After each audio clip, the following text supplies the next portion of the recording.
Hi, welcome back to another episode of Burlington Buzz. I'm your host, Charlotte Hancox, and today we'll be talking about post-election and how locals are feeling. Reporters Kira and Maggie interviewed Vermont State Representative Barbara Rachelson on the local Burlington election. Let's see what she has to say. Hello, we're here with Barbara Rachelson. If you could just introduce yourself for everyone there and your position in the House. Sure.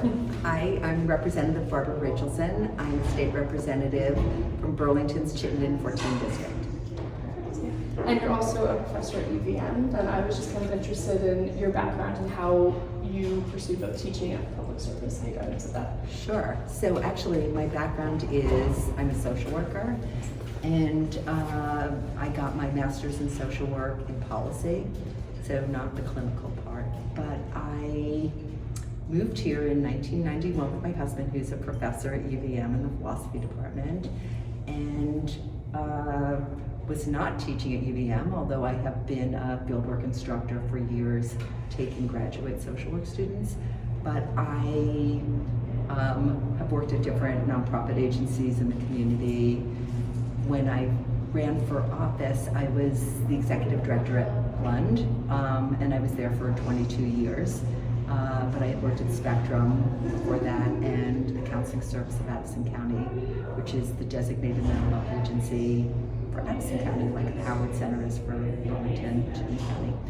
And when I was in grad school, I did my field placement for state representative in the Michigan legislature, because I went to University of Michigan and again wanted to make changes in the laws and advocacy. So I worked on juvenile justice reform, and then after grad school I had a chance to run a runaway shelter for kids in Detroit for a year, and then it seemed like my dream job opened up, which was the director of the Network Association of Runaway and Homeless Youth Programs in Michigan, and that job was doing advocacy work for trying to change sort of the issues that end up making kids be runaways or homeless. And I love that job. So I was working on like changing the laws, and we were able to get some laws passed there, which was exciting. And I actually ran for city council in Ann Arbor, where I was living, because the person running in my district was fighting the homeless shelter. And I felt really strongly that it's important to have a homeless shelter. We shouldn't need one, but if we do. So yeah, so I moved here and did not think, after losing the city council race, I had knocked on something like 1,700 doors, and I lost in the primary, and it was very hard. It was really, I've run for office now, winning and losing, and winning is definitely better. So I ended up feeling like, you know what, I don't know if I could do that. So I've been like an advocate in my different roles. I testified. I had the chance when I was the director of the Michigan Runaway Network to testify before Congress, which was really exciting, on the Runaway and Homeless Youth Act. And then in like 2012, when my daughter who's my youngest, was graduating from high school and about to start UVM, I got a call from Representative Joey Donovan, who was a state rep from another Burlington district, and she's like, there's a new Burlington district, would you think about running? And the timing seemed right, and I was like, you know what, I'm gonna do it. Mm-hmm. So that's kind of how I got to where I was.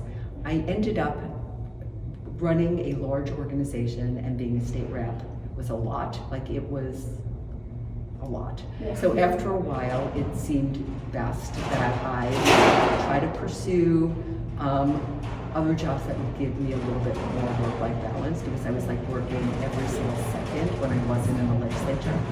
And so a few years ago, I got approached by we're like here in the middle of the action at UVM, right? You know, I love it.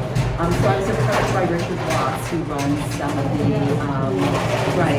and he needed some somebody to teach a public health internship class. I'm like, I'm a social worker. He's like, but you have worked with addiction and issues that really, like, this would be great. So I ended up teaching that class, and I really loved it. It was like really exciting, and I kept saying, this is not my field, though. I would love to teach a nonprofits and social change class.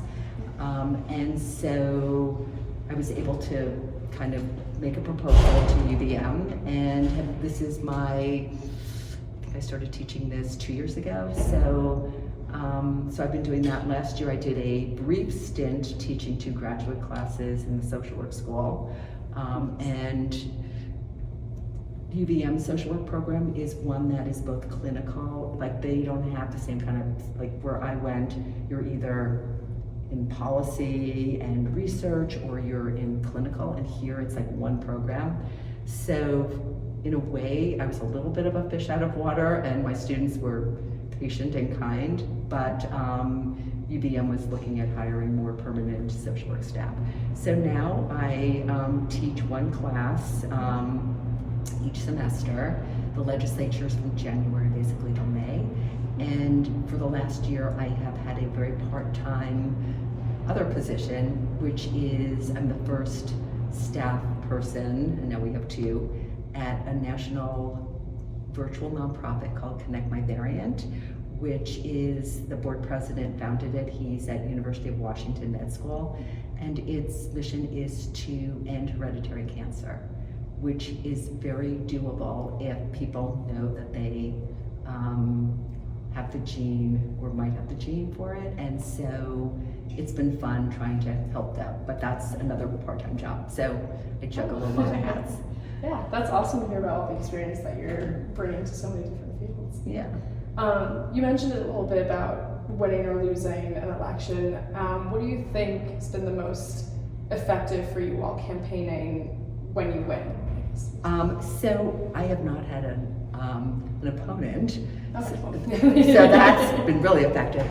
But one of the things that's super, just like what gets me really excited is when I'm talking to constituents. Like I know it can be really hard to go knocking on doors, and always like every time, like the first door you go to knock on, it's like you gotta psych yourself up. But in general, people in Burlington, and my district is sort of half student district and half like the health section. People are really nice. Like I have never had a door slammed on me. So many people have. People in other parts of the state talk about, dogs being sick on them, or, like it just, so it's great to sort of hear what is on people's minds and be able to tell them a little bit about what I'm working on. Or the other thing that I both love and hate is there are times that people are not getting like the services that they need from the state. Like I had one person who every time he filed for unemployment or something was happening, like they would lose his check. Like he just had horrible luck, and he needed the money to pay his rent, and I was able to like make a call and get him what he needed. So people shouldn't need a state legislator to sort of advocate for them, but I love it when I can sort of help somebody who's like in a total jam and feels like there's, they're just so frustrated and they don't know what to do. Right. That's such a rewarding story. Yeah. For this election, what issues were most prominent for you? I know I read a little bit about what you're used to on abortion, but I guess like... Right, yeah. So housing and homelessness is huge in our state. It's concerning that Vermont is like second per capita for homelessness. My husband and I were hiking this summer in Austria, and I was saying, we weren't in that many cities, but we were in a couple of cities, where we flew into, and it was like, we don't really see homeless people. Like, what is going on? Like, why, how are other countries doing this? And so I started doing a little bit of research, like, what is Austria doing? So Austria has a lot of protections for renters, for example, which we've tried to do here, like no cause evictions, because now, especially students, or I mean people who can sort of get easily pushed around, and I think of students a lot as a vulnerable group, although not every student is, obviously. So like Austria, for example, has protections for renters. We obviously need more housing stock, but they also do a lot of subsidizing of renting. Like I think it was, if you make under $80,000, you get a rent subsidy. And if you end up making more, you don't like get kicked out of your housing, which is really nice, because so many programs in our country, it's like somebody gets a raise and then they no longer qualify for whatever subsidy they had, which then snowballs into, now they have fewer dollars all in because they got this raise, and they might get evicted from their housing or not get their food stamps. And so social issues are really important to me. I have gotten involved over the years in not the non-consensual towing issue, which as a student, you probably know someone who has had their car towed. This issue got brought to my attention when I'm still on the Burlington Parallel Justice Commission, and they were saying, like, people are victims of crime, they get injured, they go to the hospital, their car gets towed, and they lose their car. And I'm like, what are you talking about? And they said, will you look into changing the law? So Vermont's laws are such that after 28 days, the tower can, if you don't pay your fines and storage and towing fee, the tower can try to get possession of your car, and totally, it's like an automatic process, no oversight at all. They get your car and all your possessions, and they keep all the money. And it's like, that's ridiculous. So I started looking into this issue. I have been working on it for a very long time. I have not yet had it successful. I had basically, my bill got turned into a study that got done by the Attorney General's office, but I am hell-bent on trying to get that fixed, because hundreds of people lose their cars every year. If the car is towed off of private property, it's not regulated and people are charged crazy amounts of money. But other issues that I've worked on were stealthing, which did get passed into law, which is the non-consensual removal of a condom. And actually my daughter had read about a bill that California had done and said, Mom, you should do that for Vermont. And I started talking to students at UVM, and many of them had been victims of stealthing. The Network Against Domestic Violence and Sexual Assault supported the bill, and it got signed into law last biennium. Other issues that I'm working on are issues related to juvenile justice reform. Having a juvenile be in solitary confinement is like against the UN human rights laws against protecting children. I've been working on having people who do commit a crime have a chance to expunge their record and be able to get a job at some point, because so many people end up being in our criminal justice system. It's a very ineffective and expensive system, and we are not, helping people to make changes that they need. A lot of people are in there because of mental health or addiction, and I've been trying to work to have those people not go to prison for that. Anyway, so I've worked on there are a bunch of issues that have been important to me, and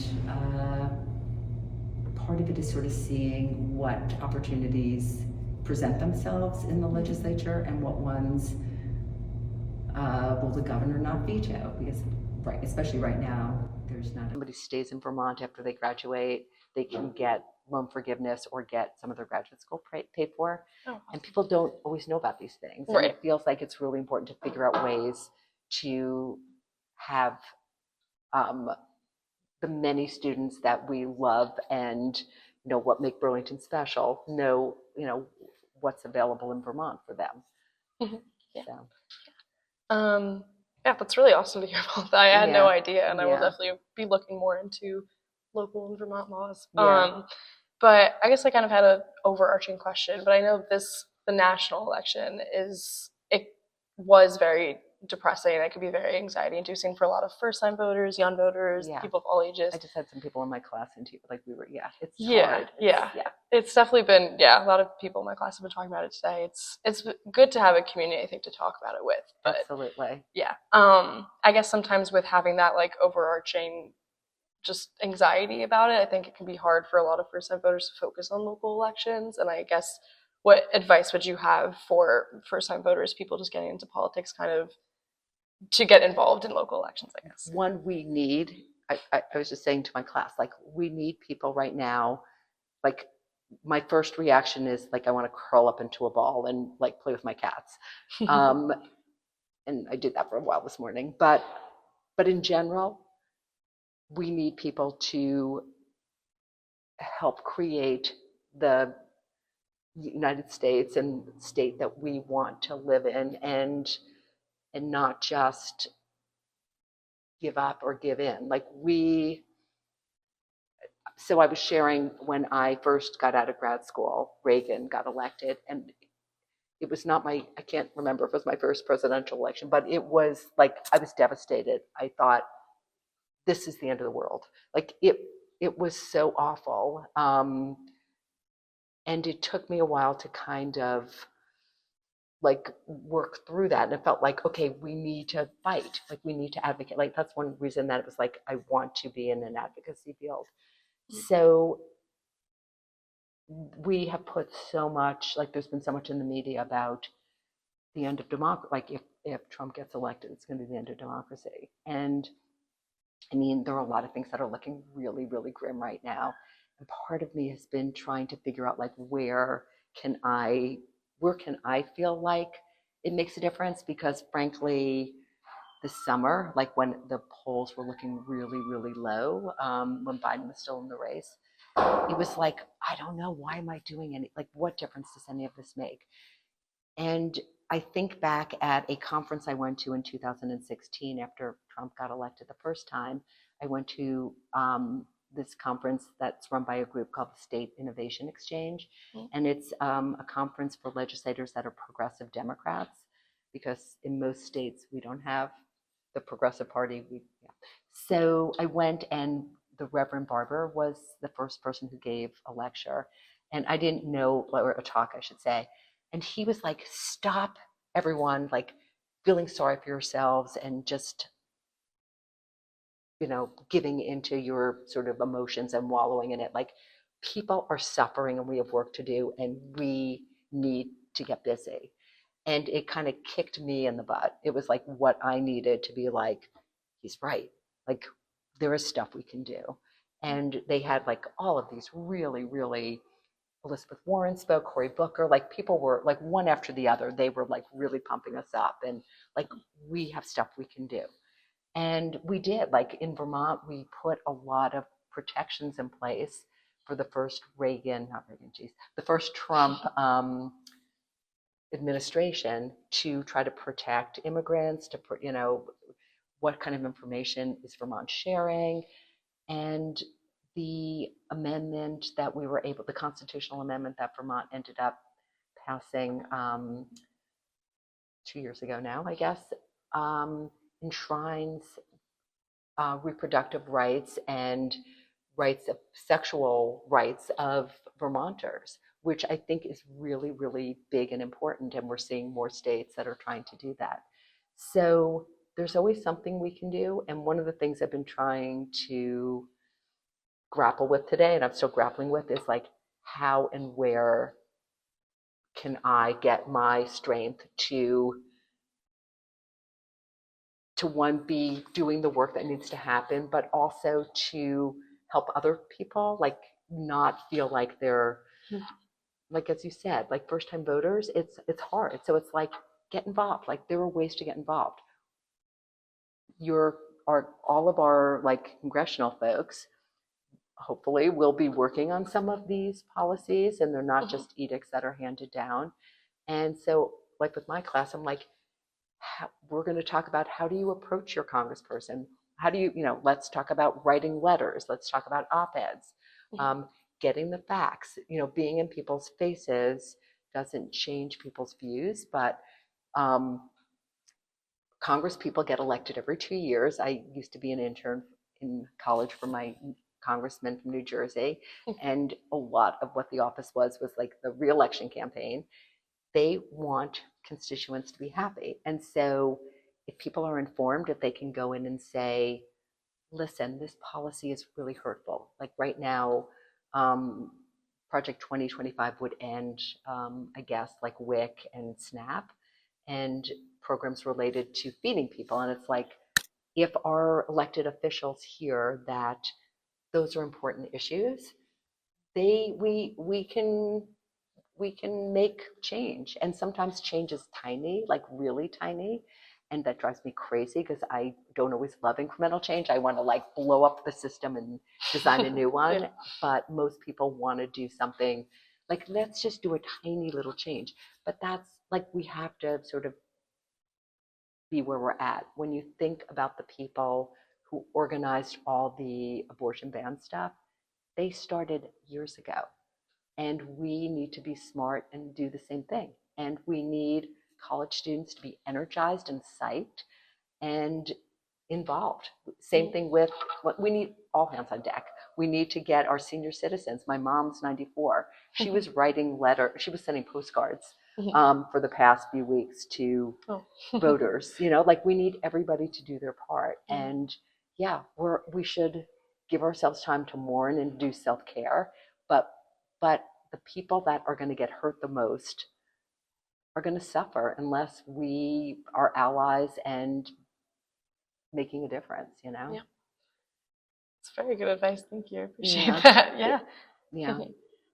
I don't think I have any more questions, but if you have Okay. anything you just want to say Okay. I'm trying about to your think. thoughts on the election, local election, I mean, national. it's hard. Like it's hard. And I think the other thing we need to do is sort of hear where people, like obviously a lot of people in our country are not like well informed. Like I think that's part of the issue. I'm hoping. But I also fundamentally, and I've been worried about this, like I loved Harris as a candidate, but I was like, it's so painful to watch women candidates like get treated really differently. I know I've experienced that, and I've watched it with Hillary Clinton. The year I ran for city council was the year Geraldine Ferrara was the vice presidential nominee, which was a long time ago, and she was the first woman, and it was like so exciting. But I also think that fundamentally there's a lot of racism and sexism and horrible xenophobia and fear of foreigners that is motivating people. And it seems like it's bigger than I would have hoped. And it like makes me like really sad and angry to live in a country where I feel like so many people are that way, but that's not going to, like, we're not going to change people from anger. And so it's like, how do we do that? Like, we have to start like really young with kids. And yeah, it's like the fear of the unknown. And so that is hard. That part is really, really hard and painful. In Vermont, we lost a lot of incumbents. And I know that like people, like Vermont has gotten really expensive. Like, I don't know what state you're from, but like it's way expensive to live here. Like when I first moved here, it's like, oh, lower salaries and higher costs. Like you pay to live in Vermont. And we're lucky to live in Vermont, but it has to be affordable. And it isn't affordable. And so some of the things I've worked on have been like, I've been a fan of, and I've put this bill in, and people used to laugh at me, of having one school district for the state. We only have 80,000 kids in our public schools. I grew up in, northern New Jersey, where school districts had more kids than the entire state of Vermont. So we have all of this high cost that goes to superintendents and finance directors for each school district. That doesn't help kids. Like, we would be better off having one school district. And having worked in the nonprofit sector for so long, I feel like I'm used to doing a lot with a little, and we need to be careful with people's money because you live off campus, I bet, right? Yeah. You're paying property taxes through your rent, and your rent is probably really high, like insanely high for what you're getting. And so in some ways, I think there's the opportunity to look at both what do we spend money on, does it work? All the people we send to prison, we spend a fortune. Does it make, what's the recidivism rate? Does it make people safer? They're coming out, people are not able to get jobs, they haven't dealt with their addiction or mental health issues. So we're like throwing money at stuff, but in some cases people are like, we have to lock people away. Well, we do want a safe community, but like how much, like shouldn't we look at like what we're, like we could send somebody to college and it would be cheaper and they would probably get life skills and, more skills than they would get in prison, So like, can't we do this? Like, we just need to not be wed to the way we've done things. And the other thing is like, I'm sort of teased as being a research geek, like, because I want to look at how does this work? Like, what does the evidence show us? Like, we pass bills all the time that we have no idea if they're going to work. And that drives me nuts. Like, I want to know, like, let's see what other states have done.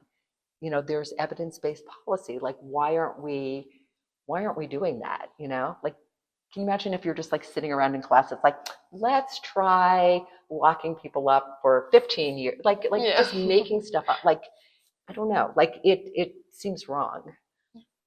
So anyway, it's a very good point. Yeah. So, yeah. And think about running. Like, we do need, like, people are like, oh, I'm not a politician, but we need to change like that culture. Like Vermont's a citizen legislature. We need, like more people need to think about it. More women need to think about it. Thankfully, we do have more women, but we need to hear from everybody. Like we're not going to make good laws if we're just hearing from paid lobbyists and special interest groups. So, yeah, it's very good advice. I hope Yeah. someone watching will Yeah. definitely take that to heart. Yeah, and I'm always happy to speak with people who are interested. So, Well, thank you so much for talking to us today. I really appreciate it. thank you. Thank you, Kira and Maggie. Our Cats on the Streets reporters, Claire and Julia, are in Burlington speaking with locals about their opinions on the election. Awesome. Thank you so much, Charlotte. Today, I'm back on UVM's campus. It's the Thursday after the election, and we are going to be asking people today about how they're feeling after the election. Obviously, at this point, we know that Donald Trump is going to be our next president again, and personally, this is really hard for me to talk about today. I know I'm supposed to be reporting on the news today, but personally, I'm really struggling with this. It's going to be hard to talk about it. I'm feeling extremely emotional, better today than yesterday, but it's only been 2 days of understanding this knowledge. I'm shocked and I'm afraid, and I think a lot of people on this campus feel that way, and I know it's important to talk to people about it, but I will just say I'm struggling today, and Julia, our camera person, also is. So just be with us in grace today, and as we talk to people on the street, we're going to be giving grace to others as well. All right, let's go. All right, hi everyone. Today I'm here with Nika. Hi, Nika. Hi. So my first question for you today is, Nika, how are you feeling after Tuesday, after the national election, statewide elections, and local? Not good. It was really upsetting to see and kind of really terrifying to see a massive red shift that I personally didn't expect. And I don't know, it just feels like an imminent danger is coming. Yeah. But so, I don't know, I just feel like we're like all preparing for something. Yeah, I definitely feel that, ditto on that. What are you doing to take care of yourself in this time? It's only been 2 days, so what are you doing? Just spending time with my friends and also prioritizing myself. Yeah, awesome. Do you have any advice for anyone else out there for prioritizing themselves during this time? I would say to not worry too much about what's happening because like nothing has changed yet. So just like take time to feel your emotions and then like we can cross that bridge when we get there. Yeah.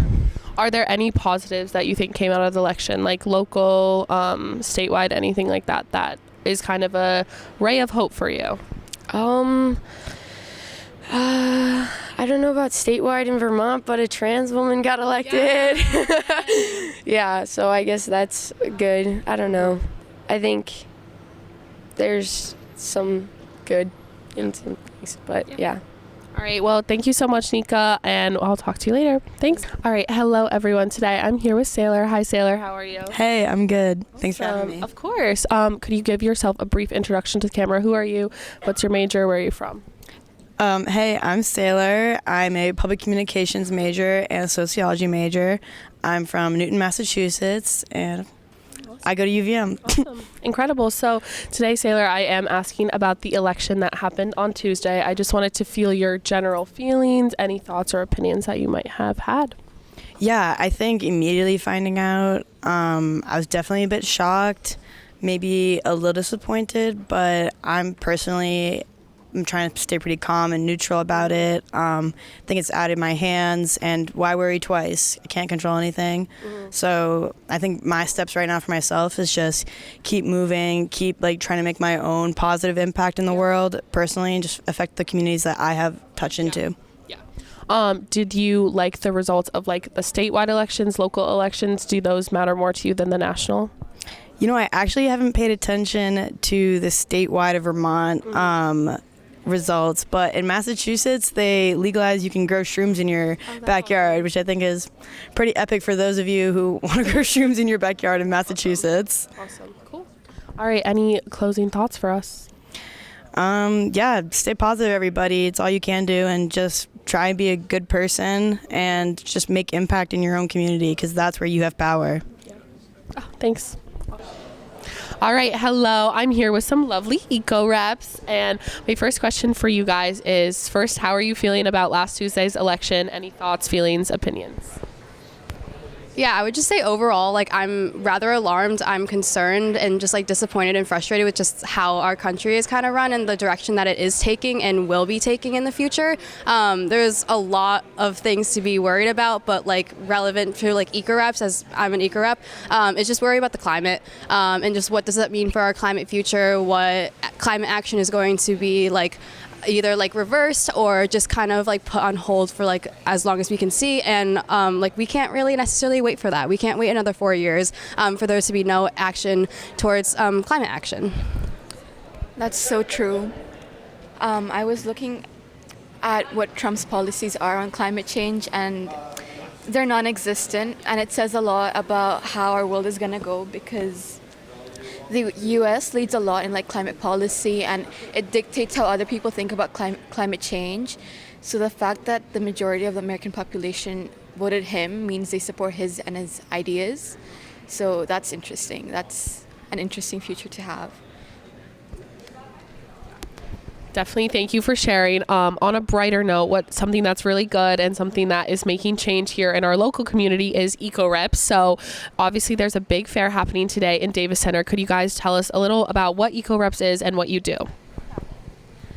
So eco-reps are a group of students who are employed by the Office of Sustainability, and we are kind of divided into 3 different teams. So we are the waste team, there is the food team and the transportation team, and we all work in our own respective areas. So the America Recycles Day, the big zero waste fair that we're tabling at right now, is our big waste team event of the semester, and it's just kind of our theme this year is kind of reuse and repair. So yes, we're talking about recycling and just how to do that properly, composting, and just how to kind of embody a more zero waste lifestyle. We're also working on reuse and repair. So we have our swap shop that's right over there, where students can just go and take free clothing that we've kind of collected over the a little bit of time, and it's just UVM is a great campus to have those type of things. And then we're also working on doing some mending workshops, and we have some lovely attendees to our event that are just so incredibly knowledgeable about this field. So they're just so helpful, and they will be able to teach you a lot. I would say come visit us, get some cool stickers, and help learn more about campus sustainability and how you can be a better person.